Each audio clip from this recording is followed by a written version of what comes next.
Good morning, students. Today we will start another topic in the continuation of the chapter solid state, that is about the packing of the solid state. How the fundamental particles are packed in solid state. And in that continuation, we will study some terms that are crystal lattice, lattice point, unit cell, primitive unit cell, centered unit cell, and type of different unit cells. We are starting with the term crystal lattice and lattice point. Firstly, you must understand the term crystal lattice.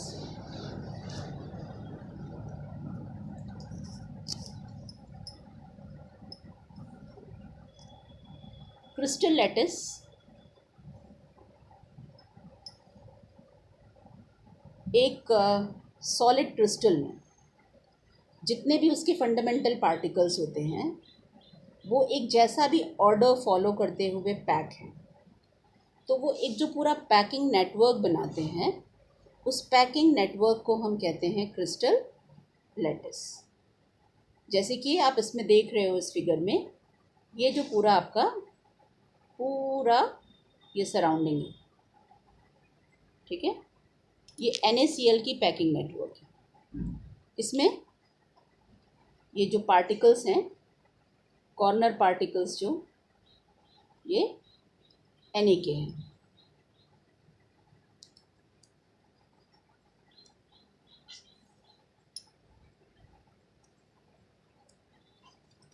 ये वाले particles Na के हैं।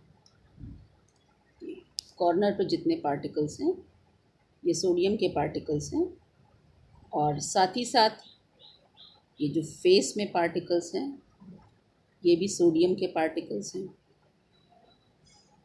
सभी के faces में जो particles हैं, और कॉर्नर पार्टिकल्स के बीच में जो पार्टिकल्स हैं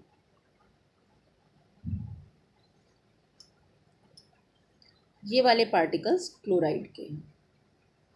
ये पार्टिकल्स क्लोराइड के पार्टिकल्स हैं। ये वाला भी पार्टिकल क्लोराइड का पार्टिकल है, ये क्लोराइड के पार्टिकल्स हैं।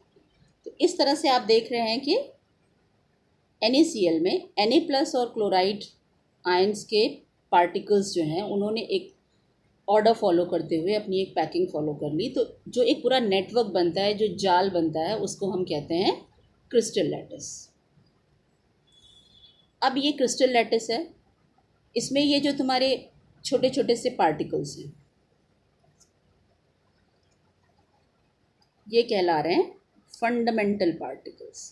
These are called as fundamental particles. तो अगर क्रिस्टल लैटिस की अगर डेफिनेशन देनी है तो आप डेफिनेशन दे सकते हो कि the 3 dimensional representation of a packing of solid with the help of the dots, where the dots are representing the fundamental particle is called as crystal lattice। आप हिंदी में कह सकते हो कि क्रिस्टल लैटिस मतलब क्रिस्टल जाल, क्रिस्टल जालक या फंडामेंटल पार्टिकल्स का जाल। तो ये क्रिस्टल लैटिस है, और इसमें ये जो छोटे छोटे पार्टिकल्स हैं जो कि पूरे क्रिस्टल लैटिस को बना रहे हैं, इनको हम कहते हैं ये फंडामेंटल पार्टिकल्स हैं। अब अगर NaCl हम ये कह रहे हैं कि ये NaCl है, ठीक है, तो NaCl मतलब Na+ और Cl-। तो Na+ और Cl- के जो आयंस हैं ये फंडामेंटल पार्टिकल्स हैं, और इन फंडामेंटल पार्टिकल्स को क्योंकि यहाँ पर डायग्राम में हम पॉइंट्स की मदद से, डॉट्स की मदद से दिखा रहे हैं, तो हम इन्हें कहेंगे लैटिस पॉइंट। तो ये सब क्या हैं? ये सब लैटिस पॉइंट्स हैं। These all are what? These are lattice points. तो ये सब लैटिस पॉइंट्स हैं, और ओवरऑल पूरे नेटवर्क को आप क्या कह रहे हो? पूरे ओवरऑल नेटवर्क को आप कह रहे हो क्रिस्टल लैटिस। तो आपको टर्म समझ में आया कि क्रिस्टल लैटिस क्या है और लैटिस पॉइंट क्या है। अब हम आगे बढ़ते हैं। Now we are coming to the term that is unit cell. Unit cell को थोड़ा सा यहीं के रेफरेंस से फिर से समझाते हैं। क्रिस्टल का पूरा जाल बना हुआ है, इसमें बहुत सारे फंडामेंटल पार्टिकल्स लगे हुए हैं, पूरा नेटवर्क है। लेकिन आप दूर से खड़े होकर देखोगे तो आपको एक कोई 3 डायमेंशनल शेप बार बार रिपीटेडली इंटरलिंक होता हुआ समझ में आएगा। जैसे हम ये देख रहे हैं तो ये क्यूबिकल शेप जो है वो हमें रिपीटेडली इंटरलिंक होता हुआ समझ में आ रहा है कि यहाँ भी एक क्यूब है, फिर देखिए पीछे भी एक क्यूब है, आगे इसके बगल में भी है, यहाँ भी है, नीचे भी है, ऊपर भी है, यहाँ भी, दाएं बाएं सब तरफ होगा। तो ये वाला जो शेप है, ये जो आपको ब्राउन कलर से फिगर में डार्कन किया हुआ दिख रहा है, ये जो पूरा इतना पार्ट है, ये क्या है? ये यूनिट सेल है। तो क्या बोलोगे यूनिट सेल को? कि किसी भी क्रिस्टल लैटिस में वो 3 dimensional smallest shape geometrical pattern जो रिपीटेडली इंटरलिंक हो रहा है, वो उस क्रिस्टल नेटवर्क को फॉर्म करने के लिए उस repeatedly formed smallest 3 dimensional shape को हम क्या कहते हैं? यूनिट सेल कहते हैं। अब डिफरेंट क्रिस्टलाइन सब्सटेंसेस में ये जो यूनिट सेल होते हैं वो तरह तरह के हो सकते हैं, इनका शेप डिफरेंट हो सकता है। किसी में उसका शेप क्यूबिक हो सकता है, किसी में उसका शेप क्यूबॉइडल हो सकता है। आपने 10th क्लास में क्यूब और क्यूबॉइड्स पढ़ा तो आपको थोड़ा सा आइडिया है कि सारे डायमेंशंस एक जैसे होंगे, 90 डिग्री पर अलाइनमेंट्स होंगे तो आप बोलते हो कि वो क्यूबिक शेप है। अगर आपके तीनों डायमेंशंस अलग हैं बट अलाइनमेंट फिर भी 90 डिग्री का है तो आप उसको क्यूबॉइडल बोलते हो। और भी पॉसिबल्स हैं, अभी हम नीचे आके पढ़ेंगे कि यूनिट सेल्स जो 3 डायमेंशनल एंटाइटीज़ में यूनिट सेल्स कितनी तरह की हो सकती हैं। 3 डायमेंशनल एंटाइटीज़ में जो प्रिमिटिव यूनिट सेल्स होते हैं वो 14 तरह के होते हैं। बाद में उसमें फिर सेंट्रल पॉइंट्स भी अगर आने लगते हैं तो उनमें और ज़्यादा इंक्रीमेंट होने लगता है, लेकिन प्रिमिटिव यूनिट सेल्स जो हैं वो 14 टाइप्स के होते हैं। तो यूनिट सेल समझ में आ गया। 3 डायमेंशनल पैकिंग मोड है सॉलिड का, उसमें वो स्मॉलेस्ट ज्योमेट्रिकल 3 डायमेंशनल शेप जो रिपीटेडली इंटरलिंक हो रहा है उसको हम कहते हैं यूनिट सेल। आप अपनी डेली लाइफ में कुछ इस तरह से समझ सकते हैं। 3 डायमेंशनल की तो हम बात नहीं कर रहे, लेकिन जैसे मान लीजिए कि आप असेंबली में कोर्टयार्ड में खड़े हो रहे हैं और बच्चों ने अपना लाइंस बनाया हुआ है, वर्टिकल लाइंस भी हैं, हॉरिजॉन्टली भी आप एक दूसरे को अलाइन कर रहे हैं, एक हाथ के गैप पे खड़े हैं, 2 लाइंस के बीच में भी कुछ आ रहा है। तो आप खड़े हैं, आप सारे बच्चे क्या हैं? लैटिस पॉइंट हैं। आपने जो नेटवर्क बनाया हुआ है वो क्रिस्टल लैटिस है और हम पीछे से दूर से खड़े होकर ऊपर से कहीं से देख रहे हैं तो हमें लग रहा है कि 4 बच्चों के जुड़ने से एक स्क्वायर शेप बन रहा है। इसी तरह से पिछले 4 से दूसरा स्क्वायर शेप बन रहा है, बगल में भी स्क्वायर है, पीछे भी स्क्वायर है, आगे भी स्क्वायर है।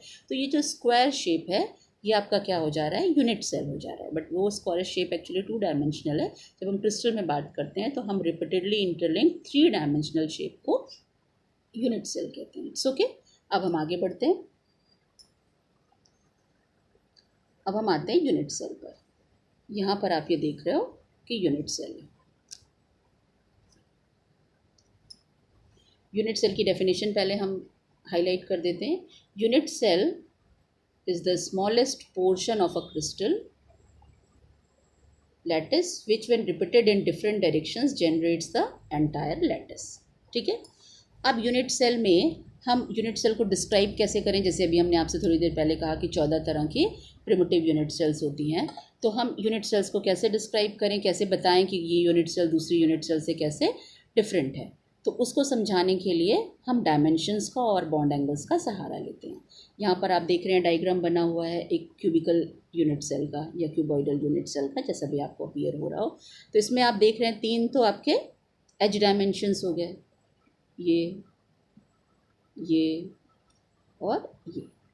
तो हमने एक को लेंथ कंसीडर किया, एक को ब्रेड्थ और एक को हाइट। ये ज़रूरी नहीं है कि क्या है, नॉर्मली हम कहते हैं कि जो लंबा है वो लेंथ है, जो छोटा है वो ब्रेड्थ है और जो खड़ा है वो हाइट है, बट इट डजेंट मैटर। आपने पलट कर रख दिया तो जिसको अभी आप हाइट कह रहे थे तो दूसरा जिसको आप ब्रेड्थ कह रहे थे हो सकता है वो हाइट बन गया। तो it's not a very rigid thing कि ये लेंथ है, ये ब्रेड्थ है, ये हाइट है। हमने कहा कि 3 डायमेंशन है, 3 डायमेंशनल शेप है तो 3 डायमेंशन है, ए बी एंड सी। तो ये एक डायमेंशन हो गया, A dimension, B dimension and C dimension. ठीक है। अब इन डायमेंशंस के बीच में बॉन्ड एंगल कितने डिग्री के बन रहे हैं? तो हमने ये देख लिया कि ए, ये जो सी को मान लो हाइट मान लो, खड़ापन मान लो, तो ए और सी के बीच में जो बॉन्ड एंगल बन रहा है उसको बीटा से डिनोट कर रहे हैं। बी और सी के बीच में जो बॉन्ड एंगल बन रहा है उसको अल्फ़ा से डिनोट कर रहे हैं, और ए और बी के बीच में जो बेसल जो बॉन्ड एंगल बन रहा है उसको गामा से डिनोट कर रहे हैं। तो नॉर्मली जो पैटर्न चलता है कि हम बेसल एंगल को गामा बोल रहे हैं, और जो वर्टिकल प्लेन्स के साथ जो एंगल बन रहे हैं उनमें एक को हम बीटा और एक को अल्फ़ा बोल रहे हैं। तो ये समझ में आ गया। तो इसका मतलब यूनिट सेल्स में आपको ये समझ में आया कि 3 डायमेंशंस इंपॉर्टेंट हैं, ए, बी एंड सी, और 3 एंगल्स इंपॉर्टेंट हैं, अल्फ़ा, बीटा एंड गामा। तो ये 3 डायमेंशंस और ये 3 एंगल्स के बेसिस पर उनके डिफरेंस के बेसिस पर हम फर्दर यूनिट सेल के क्लासिफिकेशन की बात करेंगे। तो ये हो गए आपके एजेस, डायमेंशंस, और ये हो गए बॉन्ड एंगल्स। अब हम आगे बढ़ते हैं। अब हम आते हैं क्लासिफिकेशन ऑफ यूनिट सेल पर। Classification of unit cell. Unit cell को 2 क्लासेस में क्लासिफाई किया गया है, primitive unit cell and centred unit cell. ठीक है। प्रिमिटिव यूनिट सेल का मतलब होता है वो यूनिट सेल्स जिनमें जो फंडामेंटल पार्टिकल्स यानी जो पॉइंट्स उस क्रिस्टल को बना रहे हैं, फंडामेंटल पार्टिकल्स केवल कॉर्नर्स पे हैं, they are present only at the corners. Fundamental particles are present only at the corners. जबकि सेंटर्ड यूनिट सेल में जो फंडामेंटल पार्टिकल्स होते हैं वो कॉर्नर्स पे भी प्रेजेंट होते हैं और फेसेस में या फिर कहीं बीचों बीच यानी बॉडी में भी प्रेजेंट हो सकते हैं। तो इसमें कहाँ प्रेजेंट होते हैं? कॉर्नर्स पे भी प्रेजेंट हो सकते हैं, और जो फेसेस बन रहे हैं उन पर भी प्रेजेंट हो सकते हैं, या बीचों बीच की बॉडी में भी प्रेजेंट हो सकते हैं। जैसे कि आप देख रहे हो कि ये वाला जो डायग्राम आपके सामने बना हुआ है, ये इसमें फंडामेंटल पार्टिकल्स कहाँ प्रेजेंट है? फंडामेंटल पार्टिकल्स केवल कॉर्नर्स पे प्रेजेंट है। तो ये कैसी यूनिट सेल है? ये प्रिमिटिव यूनिट सेल है। हम इसे नीचे आपको दिखाते हैं। ठीक है। यहाँ आप क्या देख रहे हो? यहाँ आप देख रहे हो कि फंडामेंटल पार्टिकल्स जो हैं वो कॉर्नर्स पे तो प्रेजेंट है ही हैं, कॉर्नर्स पे तो प्रेजेंट है ही हैं, साथ में क्या देख रहे हो कि बॉडी में भी प्रेजेंट है, बीचों बीच में भी प्रेजेंट है। ऐसे यहाँ देख रहे हो कि कॉर्नर्स पे तो प्रेजेंट है ही हैं, लेकिन साथ में फेस के बीच में भी प्रेजेंट है, फेस के बीच में भी प्रेजेंट है। 6 फेसेस होते हैं, तो 6 फेसेस के बीचों बीच में भी प्रेजेंट है। और ये जो बाहर वाला फेस उस पर भी प्रेजेंट है, उसके बीच में जो पीछे का फेस है फ्रंट बैक फेस के भी बीच में प्रेजेंट है। तो इसमें फंडामेंटल पार्टिकल्स फेसेस पे भी प्रेजेंट है। यहाँ पर एक और आपको दिख रहा है, नीचे जो डायग्राम दिख रहा है उसमें दिख रहा है कि कहीं है कहीं नहीं है। इस बेसल सरफेस पे हैं, ऐसी तरह से नीचे के सरफेस पे भी जाएंगे, पर बीच में नहीं है। तो ये सब सेंटर्ड हो गए। ठीक है। तो सेंटर्ड और प्रिमिटिव यूनिट सेल का डिफरेंस समझ में आया? ठीक है।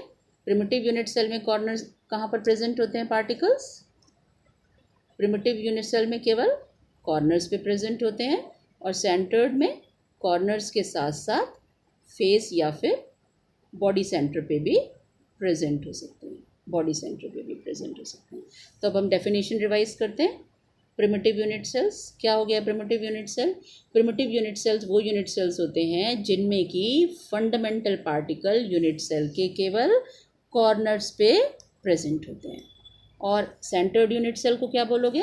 सेंटर्ड यूनिट सेल वो यूनिट सेल्स होती हैं जिनमें फंडामेंटल पार्टिकल्स उसके यूनिट सेल के कॉर्नर्स पे तो प्रेजेंट होते ही होते हैं, लेकिन साथ ही साथ उसके फेसेस पे भी हो सकते हैं, या फिर उसके बॉडी सेंटर में भी हो सकते हैं। तो इतना समझ में आ गया आपको कि यूनिट सेल्स कितनी तरह की होती हैं। जो 3 डायमेंशनल, ये सारा हम 3 डायमेंशनल यूनिट सेल्स के बारे में बात कर रहे हैं। 3 डायमेंशनल यूनिट सेल्स आपकी प्रिमिटिव भी हो सकती हैं और सेंटर्ड भी हो सकती हैं। अब हम प्रिमिटिव तो हमने यहाँ आपको समझा दिया, ये प्रिमिटिव यूनिट सेल है। अब थोड़ा सा सेंटर्ड पे आके फोकस होते हैं। अब हम आते हैं सेंटर्ड यूनिट सेल। ठीक है। सेंटर्ड यूनिट सेल की डेफिनेशन तो आपको मिल गई. Centred unit cell where the constituent particles are present at end, ये गलत छपा हुआ है, at end, END, not that end वाला end, at the ends other end centred position. Corners पे भी, एंड्स पे भी हो सकते हैं और सेंटर्ड पोजीशन पे भी हो सकते हैं. ठीक है.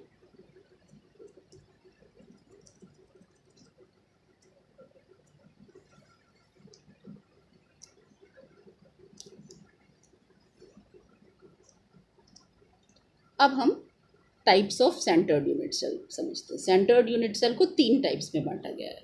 Body centred unit cell, face centred unit cell and centred unit cell. As the name indicates, body centred unit cell.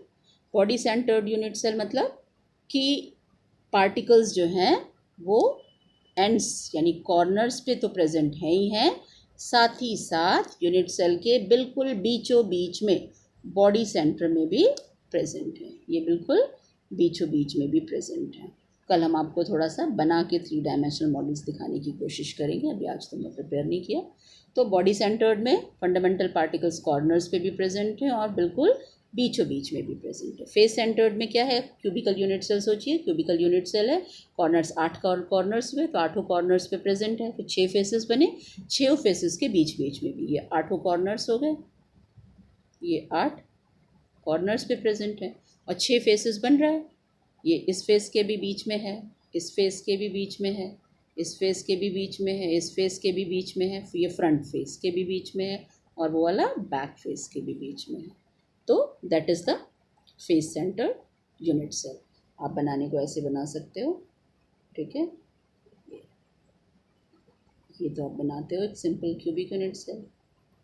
तो ये आपने ऐसे करके बनाया. ठीक है. ये सिंपल क्यूबिक यूनिट सेल है. और अगर आप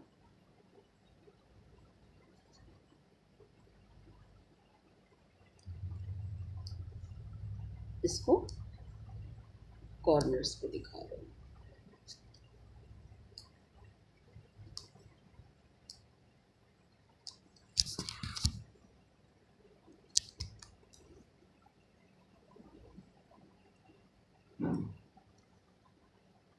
पार्टिकल्स जो हैं कॉर्नर्स पे हैं. ठीक. और साथ ही साथ बिल्कुल बीचों बीच में भी है. तो ये बॉडी सेंटर्ड यूनिट सेल हो गई.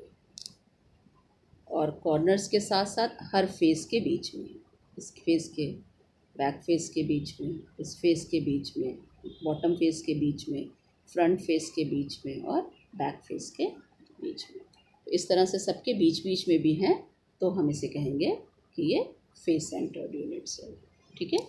तो ये हो गया फेस सेंटर्ड यूनिट सेल. अब हम बात करते हैं एंड सेंटर्ड यूनिट सेल की. End centred unit cell.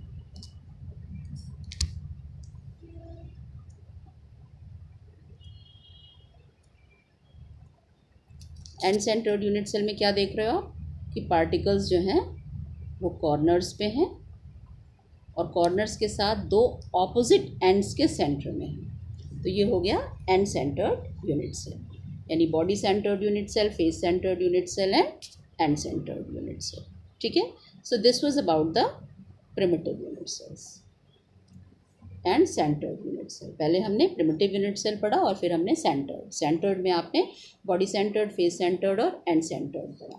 तो आपने ये तीनों पढ़ा, दोनों पढ़ा, प्रिमिटिव यूनिट सेल भी पढ़ा और सेंटर्ड यूनिट सेल भी पढ़ा. अभी आप आगे types of primitive unit cell भी पढ़ोगे. लेकिन सब कुछ पढ़ने के बाद भी जो हमारा सबसे इम्पोर्टेंट आगे डिस्कशन होगा वो 3 को लेकर होता है. हम फर्दर भी बात करते हैं प्रिमिटिव यूनिट सेल में क्यूबिक यूनिट सेल को लेकर. और सेंटर्ड में जो हमारा मेन डिस्कशन आगे भी बड़ी कंटिन्यूएशन में चलता है वो बॉडी सेंटर्ड यूनिट सेल और फेस सेंटर्ड को. तो बॉडी सेंटर्ड यूनिट सेल को शॉर्ट में बोलते हैं BCC. सी सी, और ये हो गया एफ सी सी, ठीक है, एफ सी सी। और जो सबसे पहला क्यूबिक यूनिट सेल आपने पढ़ा था उसको बोलते हैं सिंपल क्यूबिक यूनिट सेल, तो उसको बोलते हैं S C C, simple cubic cell.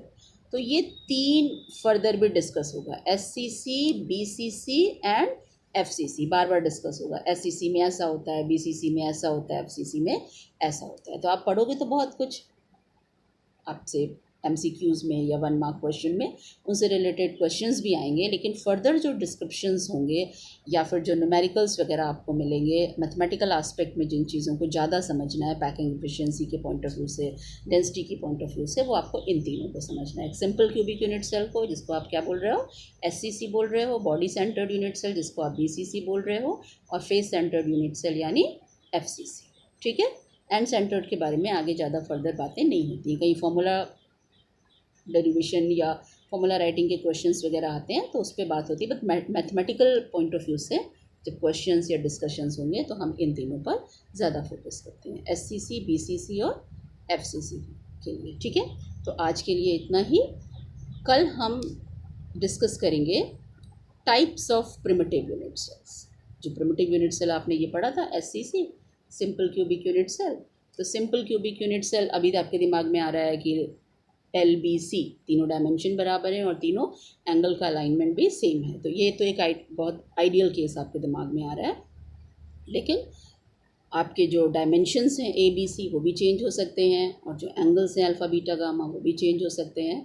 तो डायमेंशंस के चेंज होने पर और एंगल्स के चेंज होने पर हम फिर इसी क्यूबिक यूनिट सेल को किन किन नामों से बुलाते हैं और इनके एग्जाम्पल्स क्या हैं, किस केस में कौन सा आता है। तो 14 प्रिमिटिव यूनिट सेल्स जो हैं, रेडियस उनको कहते हैं लेटिस, उनके बारे में हम डिस्कस करेंगे। हम हिंट आपको यहाँ पर दिखा दे रहे हैं, आपकी जो पीडीएफ आपसे शेयर हुआ है या फिर जो बुक्स आपके पास है वहाँ पर सब कुछ आपके पास अवेलेबल है, तो आप ये देख रहे हो। तो इस तरह से ये 7 प्रिमिटिव यूनिट सेल्स हैं, फिर इनके अंदर जब एफसीसी और बीसीसी वगैरह के कॉम्बिनेशंस भी आने लगते हैं तो इस तरह से वो जो टोटल जो बन जाता है वो 14 type of 3 dimensional lattice structures जो है वो पॉसिबल होते हैं, और कुल मिला के इस पूरे को ब्रेवियस लेटिस कहते हैं। तो इस चार्ट को हम कल डिस्कस करेंगे, ठीक है। आप थोड़ा सा पढ़ के रखेंगे तो आपके लिए अच्छा होगा। And for today it's